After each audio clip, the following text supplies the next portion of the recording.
అందరికీ నమస్కారం. ఆంధ్రప్రదేశ్ ప్రజలు అప్రమత్తంగా ఉండాలి. ఈ రాష్ట్రానికి జగన్మోహన్ రెడ్డి అనే తుఫాన్ తాకి రాష్ట్రం అల్లకల్లోలమైంది. ఆ తుఫాన్ తీరం దాటబోతా ఉంది. అంటే మరి కొన్ని రోజుల్లో వైసీపీ ప్రభుత్వం గద్దె ఉంది. తుఫాన్ వచ్చి అల్లకల్లోలం సృష్టించి తుఫాన్ తీరం దాటే ముందు ఏ విధంగా అయితే ఆ ప్రాంతంలో ఉన్న అడుగు బొడుగు అన్నింటినీ ఊడ్చుకొని వెళ్ళిపోతుందో అదే విధంగా ఈ దుర్మార్గుడు ఈ వైసీపీ ప్రభుత్వం రాష్ట్రాన్ని రాష్ట్ర ప్రజల్ని ఊడ్చుకొని తినేసేదానికి దోచుకునేదానికి ఈ దుర్మార్గుడు ప్రయత్నాలు చేస్తా ఉన్నాడు. ఆంధ్రప్రదేశ్లో ఉన్న ప్రజలు తమ ఆస్తులు తమ పేర్లతోనే ఉన్నాయా, ఏదన్నా బ్యాంకులో తాకట్టు పెట్టి ఈ దుర్మార్గుడు రుణాలు తెచ్చాడా అనేది ఒకసారి మీరు అందరూ చెక్ చేసుకోవాలి.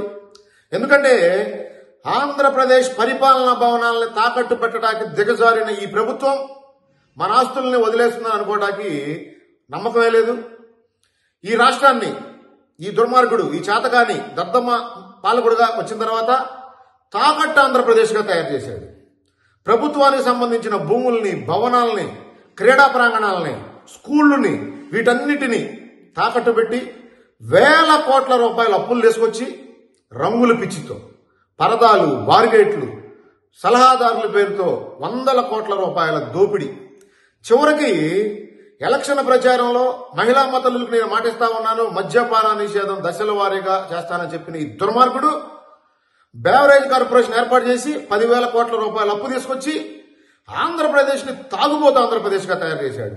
అంటే మరొక 10-15 సంవత్సరాల పాటు ఈ రాష్ట్రంలో మద్య నిషేధం చేయడానికి వీలు లేకుండా చేసిన ఈ దుర్మార్గుడు ఈ రాష్ట్రంలో ఉన్న మహిళా మతలు ఆలోచించాలి.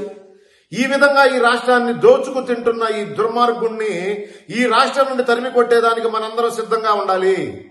ఆ పార్టీలో ఉన్న కొంతమంది పనికి మాలిన వైసీపీ నాయకులు, కొడాలి నాని లాంటి వాళ్ళు, మాకు హక్కు లేదా, ఏదైనా రాజ్యాంగంలో రాసిందా తాకట్టు పెట్టకూడదని అని మాట్లాడే ఇట్లాంటి పనికి మాలిన అసమర్థపు నాయకుల్ని మనం చట్టసభలకు పంపించాం.